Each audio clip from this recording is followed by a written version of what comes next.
Welcome to Forum 360, a global outlook with a local view. We are a nonprofit grant and donation funded program that depends on volunteer moderators who present a wide variety of topics.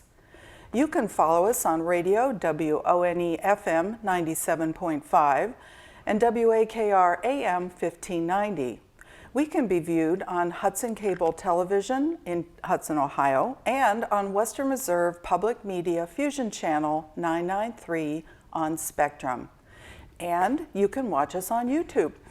To find out more about us, go to forum360.org. I'm your host, Pat Simons, for today's program. Did you know that Summit County, located in Northeast Ohio, was formed in 1840? It was formed from portions of 3 other counties. Today's population is around 550,000, and Akron is the county seat. It is home to an abundance of natural resources, parks, and historic landmarks. It is progressive on economic development, job creation, and education opportunities. Summit County is only one of 2 of Ohio's 88 counties with a charter form of government. Summit County government provides diverse services through various departments and is overseen by a county executive and a council of 11 members. And with that introduction, it is my privilege to introduce Summit County Executive Ilene Shapiro as my guest. Well, thank you for having me. Nice to have you here. We don't have a lot of time, so I'm going to charge in. Okay. Ms. Shapiro, on your webpage biography, you have an impressive array of professional accomplishments, accolades, and years of public service. Yes. I would like you to cite for us, if you can hone down to what most influenced you to enter public service and politics. I was raised many years ago by a mom who had filed for divorce before she even knew I was pregnant. Raised with grandparents around. Came from a family of bricklayers. And what I learned early on is that bad things happen to good people. And it's not always a fair playing field. And so I think I've just always was brought up in an early age to understand that the value of work, the value of helping other people, understanding what it was like to be raised at a time when divorce was not common, and everybody else is having dinner at 5 o'clock, and so she's working 2 or 3 jobs, my mom, and so things weren't as traditional. To understand that different things happen in different lifestyles, and they're just different. It doesn't mean bad, it just means different. I understand. Well, so it makes you feel very close to people and whatever their times are that they're living through. And the issues that they have to deal with, exactly. Now, why are you serving in county government, and what are the challenges? Came to county government, I had been asked numerous times. I've been asked for the Ohio House twice. I've been asked for the Ohio Senate twice. Mayor Pasqualek in the city of Akron had asked me several times, and it just wasn't the right time or the right thing for me for a lot of different reasons. And then at one point, I was in transition, and Jim McCarthy was county executive, and they were doing the charter review, which we do every 5 years. We take a look at the charter and redo it. And so he had another woman, reach out to me and ask if I would serve on the Charter Review Commission, which led to my chairing the Charter Review Commission, which then led them coming to me and saying, would you consider running for county council at large? It was the right time in my life. I've been around this community for a long time. I know a lot of people. I have a lot of relationships. And I just thought to myself, if I was ever going to do it, then was the time to do it. And here I am. And you kind of paid your dues to get there. You spent time in government and participating prior to getting there. Working in a lot of,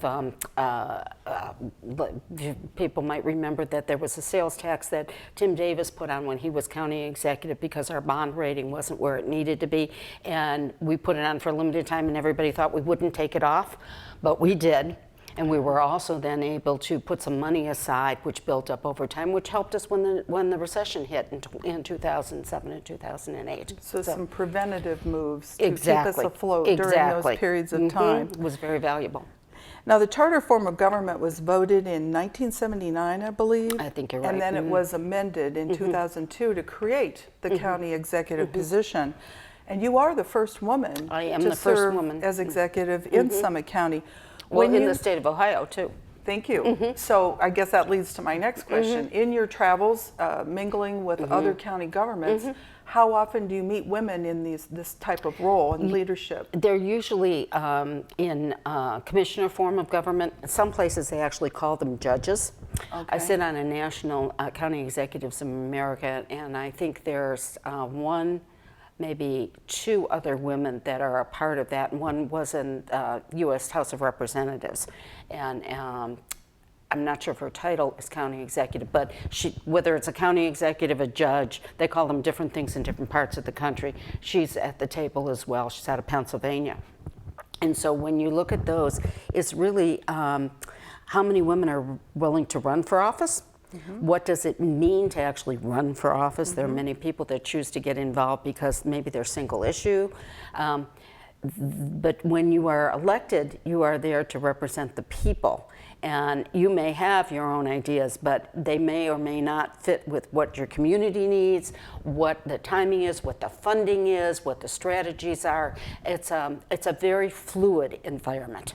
Do you see, over your time being involved with county government, do you see more women getting involved in county government in leadership? There's more women getting involved in government as a whole. County government, especially if you've got 3 commissioners, 2 of the 3 are making the decision, so it's different because there's no council involved. So 2 of the votes, if you've got 3 people, 2 of the votes win, so to speak. And they're determining how that will operate, as opposed to the easiest way for me to explain it, which isn't an exact fit, but you have a CEO of a company, and you have a board of directors. Think of me as the CEO, and the legislature, although it's a legislature that votes and approves budgets and stuff, as the board of directors. Okay. So that's an important distinction, depending on where you live in what county in Ohio. Absolutely. Knowing your government would explain a lot about how things get done. There are 88 counties in Ohio. 86 of them run with commissioners. 2 run with executives. Summit is the one that's been doing it for a number of years. Cuyahoga County did it back maybe 5-6 years ago. Oh, recent. But even under their charter, they operate differently. Everybody there reports to the executive except the prosecutor. That is not the case in Summit County. So yes, it is different. So you kind of have to know your own county government. You have to know how it operates and how it works. Exactly. We're seeing a big influx of women running for office more recently. And what do you think that women bring to leadership and to public service? I think innately we are problem solvers, and we have the ability to look at the multi-pieces that have to come together to make something happen, because it's never a super highway. It's always kind of cutting the pathway through the woods, if you will. And to be able to think about things in a different way of how you bring things together. So whether that comes from years of being the centerpiece in most families, where you got to get Aunt Susie to talk to Uncle Jack, and what they have in common, and so on and so forth. And because we are all human beings at the bottom line. But some people, their viewpoints are very strong, but may be very narrow. So you may have somebody, let's say, that's passionate about education, but doesn't necessarily understand how it fits into the big picture. Women are better, I believe, at looking at the larger picture, and not as, I don't want to, it's more important to get the work done, okay? Just don't step on our toes, okay? And you're willing to work as a team. Absolutely. And find connectional relationships so that you can get things done in an efficient way. And I think most people are concerned about cost-effective way as well. Exactly. So not duplicating effort and that sort of thing. That is critically important, especially in these times. What would you say are the biggest challenges for women running for office? Well, I think there's a couple of things. I think number one is your own insecurity. It is getting out of a comfort zone, because suddenly other people are, if you will, judging you, okay, and have multiple opinions about what you might have. I think there is a in some cases, stigma about government as a whole, and do I want to get into that? Well, if you don't go, somebody else will fill the void. Right. I think there's also, I don't know about this asking for money business. I don't know what it takes to put a campaign together. So oftentimes you will see them women start out with something smaller, a school board, something that they're passionate about. That is a foray into perhaps something that may lead to something else, but it's also based on their lifestyle, where they are in their life, and what resources they have, let's say at home, if you've got multiple children, a sick spouse, a family, the sandwich generation. So there's a lot of things that come in, but I think if I had to pick one, it's the underlying. We women think we need to know absolutely everything about absolutely everything before we put our hand up and say, okay, I'm in, okay? And that isn't, you can't know everything about everything, and the world is very, very fluid. And so, but you do need to be open to new ideas and to thinking about how, not throwing the baby out with the bathwater, so to speak, to use a colloquialism, but how you can take what you have and retrofit it to be able to work in a more contemporary time and place. Oh, so would you say that your main piece of advice, if someone is contemplating running for office, what would you recommend? What would be or even a starting point? I would say find somebody that you admire, that you think maybe has walked the walk, and go talk to them. Because for me, I've always asked myself, okay, it's not whether you're running for office or you're looking at a job, what's the work? Oh, what is it that when you get, yes, when I say yes, what is it that I have to do? Or if I'm fortunate enough to be elected, what is the work? Okay. So some people feel that, maybe it gives you some prestige, maybe you're able to make that single issue an issue. There are a variety of reasons to do that. But in most cases, your perception of what it is may be narrower than what it is. Oh, and are you up for the task? And so talking to some folks that have maybe been there, done that, not so much as everything always stays the same, but some things just don't change so fast. But I think to be fair to yourself and to the folks that you're looking to run for office, whether you're going to be a judge or a commissioner or a sheriff or whatever it happens, what's the work? And are you up for the work, and do you understand the dynamics of what that really means? And what kind of sacrifices in terms of time and energy and all the other things that go along with it that you will, that the demands of the job will require, okay? Because these are important positions, and we make a lot of critical decisions and impacts, and you really have to know who you are and be prepared for what comes. And you won't know exactly what it is because it all changes. Like I said before, it's very fluid. Well, I was thinking too, maybe growing a hide like a rhinoceros might help too. If you just tuned in, you're listening to Forum 360, and I'm your host, Pat Simons. Today my guest is Summit County Executive Ilene Shapiro. You recently wrote an article in the Beacon Journal about the upcoming 2020 census. Yes, very important. That is gaining some traction. The public is starting to pay attention. What effect will the decennial census data have on Summit County services? Well, the 2020 census will determine a couple of things. Community block development grant money, which comes down from the federal government, that we use for a variety of resources at the local level. Okay, it is based on population. Okay, so we have to count. Not citizenship. Well, that's a whole different issue.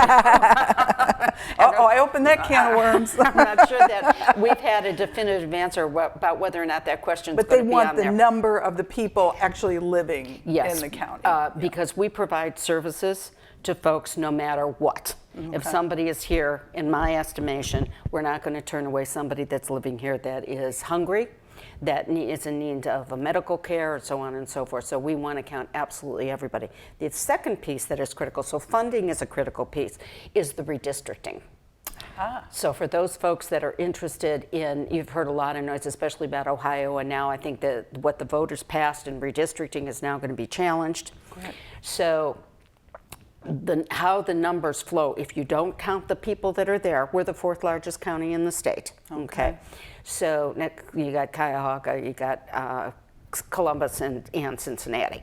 Well, Cleveland, Columbus, and Cincinnati. There are counties around The that. I-71 corridor. We call them the 3 Cs, Cleveland, Columbus, and Cincinnati. At any rate, the redistricting is based on population. And so as we look at that, and if people are feeling that perhaps they aren't getting the representation that they need, or the ability to vote for people where they have choices. In many races now, the race is in the primary because the districts have been drawn so significantly on both sides. So, but when you look at how they're drawn and the number of representatives that come out of it is clearly skewed and to an extreme in Ohio, along with other states across the country. So these are two critical pieces, and I encourage everybody. It's not the same as it was before, where people are going to always come and knock on your door. Oh, yeah. So it's phone, it's online. You can do a personal interview, but if you don't fill out the form, even if you don't answer every single question, we know you won't be counted. Now, and there's a formation of complete count committees. That's correct. And do you count county government within the complete count committees? Are you over any of those? Or? Yes, the City of Akron and Summit County came together to put that together, but it is a county-wide initiative. Okay. So there are different committees that are being put together behind that, or different initiatives under that to get the vote out. We want to contact the churches, maybe a lot of the senior housing where maybe some of the seniors are afraid to answer these questions or don't know, people that might be shut in. There's a variety of strategies that will be used to reach out to make sure that we can count everybody that we can reasonably count. I was at Haven of Rest that deals with a homeless population, and they're talking about how they can help us. Great. So it's a broad brushstroke. Even though it's the mayor of the city of Akron and myself that are chairing it, it is completely county-wide. Okay. And those resources that are needed will be all county-wide. And additionally, the Census Bureau is hiring right now. Okay. And I believe they're starting at $14 so job an hour. Opportunities as well. $14 an hour going up to, I think, $30-some an hour. So I would encourage people to check out the US site or call my office and they'll give you the place that you can go. So lots of messaging, lots of education, lots of coordination of community members. Exactly. People who are the most vulnerable can be the ones who are underserved and undercounted, and that is a financial and economic issue for the county and for communities as well. But you can also understand how they could be scared of, what are they going to do with this information and that kind of stuff. And so it would seem like whatever messaging you get out and help coordinate these efforts would certainly help. Now, there's lots of going on under county, and you have numerous projects and programs. We don't have a lot of time to expound on those, but do you have a favorite or something you feel very intense about right at this moment that you'd like to talk about? Workforce and economic development are driving focuses for us, along with education, as you mentioned earlier, especially in early childhood, and some of the things that are going on in our high schools are pretty amazing. But I would tell you, if there's an overarching concern, it is, besides the economic hit that we have taken from the state budget cuts over the years, is the opiate issue. We are one of the 2 bellwether cases at the federal level, Summit County and You've Cuyahoga. Brought suit, haven't you? We You brought suit against yes. the manufacturers, the distributors, and then the middlemen. Okay. More recently. And that case is scheduled right now for the fall. We'll see what happens, but there were like 1,600 cases enjoined in federal court in Cuyahoga County. Judge Polster there picked Summit and Cuyahoga as the 2 bellwether cases. So that's taken a significant amount of time.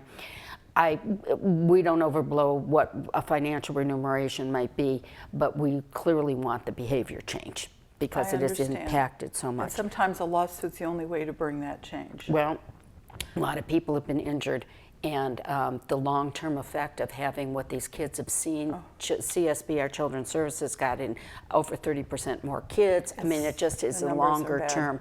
And even though the death rates may be down, that doesn't mean people aren't still addicted, which is an illness. It means that there more therapy and treatment is needed. I did want to back up, if I could, and just comment when you were talking before. I think it's important, if anybody's thinking about getting into running for office, that you clearly keep your eye and keep things in perspective. You have to keep your eye on the long ball. Where is it that you need to go? Because it's not a flip a switch sometimes. And like we were just talking about the opiate, it's not something that you can fix tomorrow. There's processes and there's things, but you can't be derailed by some of the noise that's out there if what you're doing is really working to the benefit of the people that you represent. And you can't get twisted around. I just tell everybody, breathe. Just take a breath, okay? And tomorrow, it might look different to you. Well, that's good advice, because it can become discouraging when you don't see progress happening enough, or quickly enough, I should say. Because you're government and you do provide services for a citizenry, how is it best for people to interact with their county government? Well, we have a very, very wide impact. We are the social service and safety net for Summit County. So folks that are in need of some sort of benefits. We have also run our job center, so we have people that are looking for work that can go there free of charge, being placed into jobs. Or we also have training dollars. Training dollars can pay for people to get the training, and there's also monies available sometimes to work with the employers to offset some of the cost of bringing somebody in. As we mentioned before, we run a really vibrant economic development operation, and that is tied clearly. We've looked at how we restructured how we deliver workforce in Summit County, and now we have an organization, an umbrella, they don't like when I call it an umbrella organization, called Connexus, that is really a model for the state of Ohio, and we are now looking at how we re-engineer economic development. So when you think about the county, then you don't think the sheriff is the county. The prosecutor is the county. The common police judges are county. So when people think, oftentimes they'll be coming into a system that maybe is disadvantaged, meaning they're already at a disadvantage when they're coming in. So how do we as a county, these are all independent elected, your Bridges is a county engineer. So I would tell you that county government is complicated. But please know that our office is here to help, and the other electeds also have a similar philosophy. So we want to be accessible, and we don't know unless you reach out to talk to us. And if you're coming into our job center and you need some help, if you're not accessing the resources, then maybe you need to talk to somebody else. Okay, and don't feel uncomfortable about that, because it is your life and your work and your family, and we want to make sure that we can help as best as we can. There's lots of points of entry to the county, though. That's I think a very important message, that you are approachable, and when they do approach you, you are ready to help them and streamline them to the place and department and services. I was looking your website, which is really interesting, where you can learn a lot, is co.summitoh.net. I also noted that all the departments and the services are very thoroughly described there, as well as contact information. Absolutely. And your main office is in the Ohio building, right downtown, Ohio? right across from the Civic Theater. Okay. And your council meetings follow sunshine laws, so Yes, they're absolutely. open to the public. And all of your minutes and documents are public records, so they can Absolutely. be reviewed. You have an 11-member council, 3 at large and 8 by district. That's correct. All of their contact information is there.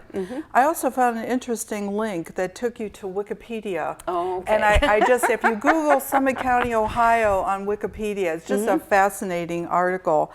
I'm sorry, we've run out of time. Well, this has been fascinating. Thank for you. having me, and your interest in elections, getting good people elected, what's going on in your own community. There are 31 in Summit County, and we encourage everybody that's out there to get engaged.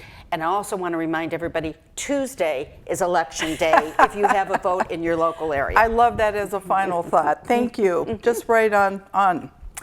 Well, it's been a pleasure getting to know Summit County Executive Ilene Shapiro, not only as a leader of county government, but in her journey leading to this important role in public service. It's good to have role models who inspire anyone to pursue public office, particularly for women who aspire to that goal. Citizens share a vested interest in successful government. Our engagement and support best serve that interest. This is Pat Simons for Forum 360. Thank you for joining us and have a great day. Forum 360 is brought to you by John S. and James L. Knight Foundation, the Akron Community Foundation, Hudson Community Television, the Rubber City Radio Group, Shaw Jewish Community Center of Akron, Blue Green, Electric Impulse Communications, and Forum 360 supporters.